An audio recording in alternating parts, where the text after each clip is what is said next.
ये वाला भी स्मार्ट गेस वर्क की वीडियो है। तो इस पर्टिकुलर वीडियो में फिर से हम लोग जो देखेंगे, जो सवाल है वो 2017 का ही सवाल है। तो इसमें लॉजिक अलग अलग है, तो उस लॉजिक से बता रहा हूँ। अब ये सब प्रीवियस ईयर आप सॉल्व कर चुके हैं, अगर आपको आंसर तो पता होगा, लेकिन जिस साल ये सवाल आया तो उस साल ये डिफ़िकल्ट एस्पेक्ट ही होता है कि अब ये सवाल था इंडियन ओशन नेवल सिंपोजियम से। अब हर किसी को पता होगा कि ये 2008 में बना था और ये वो, लेकिन ठीक है, लेट से आपको कुछ नहीं पता है, इस ऑर्गेनाइजेशन का आपने नाम तक नहीं सुना है, फिर भी आप ये अच्छे से इसको अटेम्प्ट कर सकते हो। ठीक है, with respect to this organization Indian Ocean Naval Symposium, consider the following statements, which of the following statements are correct. तो यहाँ पे ये देखना है कि करेक्ट पूछ रहा है कि इनकरेक्ट पूछना है। इसमें जनरली लोग एक सवाल गलत कर देते हैं, तो नहीं करना है।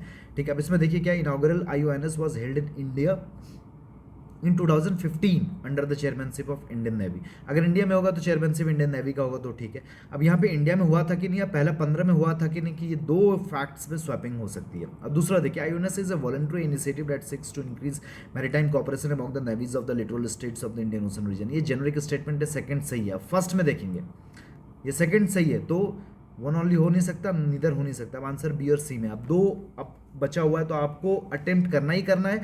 और ऐसे सवाल में जिसमें आप एक ऑप्शन एलिमिनेट कर लेते हो, सॉरी एक स्टेटमेंट एलिमिनेट कर लेते हो, आपको दो स्टेटमेंट एक एलिमिनेट कर लेते हो, आप दो ऑप्शंस को एलिमिनेट कर लेते हो, दो बचता है। जब आपका दो ऑप्शंस बच रहा है, दो को एलिमिनेट कर लियो, तो वो सवाल को राइट अवे उसी टाइम पे करना है, क्योंकि आप फिर से आगे करोगे ना, तो आपका समय ही बर्बाद होगा, क्योंकि अभी जो मारोगे बाद में भी वही मारोगे। तो अगर दो ऑप्शन को एलिमिनेट कर ले तो किसी एक सवाल में, तो उसको अटेम्प्ट तो करना ही है, साथ में उसी टाइम पर अटेम्प्ट करना है अपना, अगर आपको टाइम अच्छे से बचा के रखना है तो।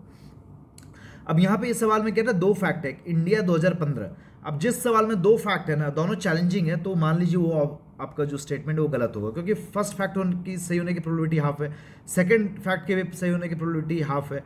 अब हाफ इंटू हाफ 1/4, दोनों फैक्ट सही हो उसकी प्रोबेबिलिटी 1/4 है, डेट इज 25%। अब सही होने की प्रोबेबिलिटी 25% है, स्टेटमेंट की गलत होने की प्रोबेबिलिटी 75% है। ज़्यादा चांस है गलत है, मान लो गलत है और उसी तरह मारो, और यहाँ पे वही लॉजिक लगाओगे, सही हो जाएगा।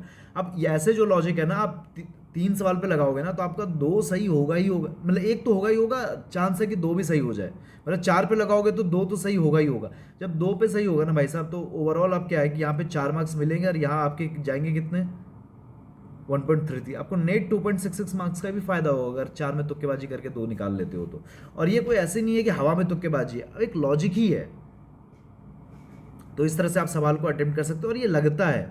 अब किस साल ये उड़ते आ जाएगा ना, तो आपको पता नहीं लगेगा। अब 16-17 में ये वाला लॉजिक काफ़ी लग रहा था, अब 19-20-21 में जो पहले 4 सवाल में लग रहा था, अब 1-2 सवाल में लग रहा है। तो ऐसा नहीं है कि नहीं लग रहा है, लगेगा, लेकिन जो वहाँ ऑन द स्पॉट ये चीज़ दिमाग में उस जिसको चमकेगा, तो उसका ज़्यादा चांस है उसका ये सवाल सही होगा। तो ये सारी जो टेक्निक्स वगैरह मैं बताते जाता हूँ सीरीज़ में, तो उसको आप कहीं जॉट डाउन करके रख लीजिएगा, जो आपके लिए बाद में हेल्पफुल हो।